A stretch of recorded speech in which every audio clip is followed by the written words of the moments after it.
اللہم صلی علی روح سیدنا محمد فی الارواح وعلی جسدی فی الاجساد وعلی قبری فی القبور وعلی آلی وبارک وسلم۔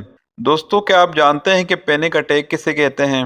اگر آپ دوستوں کے ساتھ نارمل کھڑے گپ شپ کر رہے ہیں، اچانک ایک دوست چلا کر کہتا ہے کہ تمہارے پیچھے سانپ ہے، آپ سیکنڈ کے ہزارویں حصے میں نہ صرف آگے ہوتے ہیں بلکہ گردن موڑ کر پیچھے بھی دیکھتے ہیں۔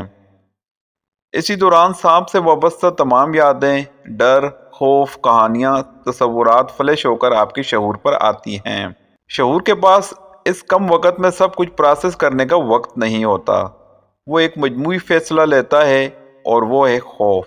آپ کے رد عمل پر اگر اچانک دوست کے حق لگا کر بولیں یہ تو پلاسٹک کا ہے، تو بھی سیکنڈ کے ہزارویں حصے میں خوف دور ہو جائے گا، لیکن اس کی جگہ شرمندگی، غصہ، خجالت ضرور جگہ بنا لے گی۔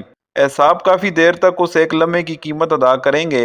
خوف، ڈر، پریشانی یا گھبراہٹ جب اچانک آپ پر ایسے حملہ آور ہوں جہاں آپ سوچنے کی صلاحیت کھو دیں تو اسے پینک اٹیک کہا جاتا ہے۔ بروس لی، جو مارشل آرٹ کنگ فو کا بادشاہ سمجھا جاتا تھا، اس سے کاکروچ سے ڈر لگتا تھا۔ پھر ایک دن اس نے بہت سارے کاکروچ تار میں پرو کر ان کا ہار بنایا اور گلے میں پہن لیا۔ ڈر نکل گیا۔ ہمارے پینک اٹیکس بھی ہمارے دماغ کی وہ جمع تفریق ہوتی ہے جو اس حساب سے وابستہ کیفیت میں ٹریگر پوائنٹ بن کر ہمارے شعور کو معاف کر دیتے ہیں۔ پینک میں وہ چیز جو آپ ڈھونڈ رہے ہوں سامنے ہوتے آپ کو نظر نہیں آئے گی۔ جب آپ پینک میں ہوتے ہیں اور آپ کسی چیز کو ڈھونڈ رہے ہوتے ہیں اور وہ چیز آپ کے سامنے ہو بھی تو آپ کو نظر نہیں آئے گی۔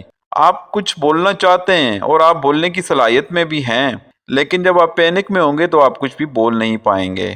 دوستو، آپ کا دماغ آپ کی دنیا ہے۔ آج کی سوچ کل کی فصل بنتی ہے اور اچانک ضرورت پر اسی فصل کا پھل سامنے آتا ہے۔ اپنی دنیا کو صاف و پاکیزہ رکھیں، اسے ایک اللہ کی بندگی اور اس بندگی کے خوف پر آباد رکھیں۔ اللہ رب العزت ہی کائنات کی واحد طاقت ہے۔ اللہ اپنے بندے کا خوف دور کرنے کے لیے پھر اسے طاقت دیتا ہے۔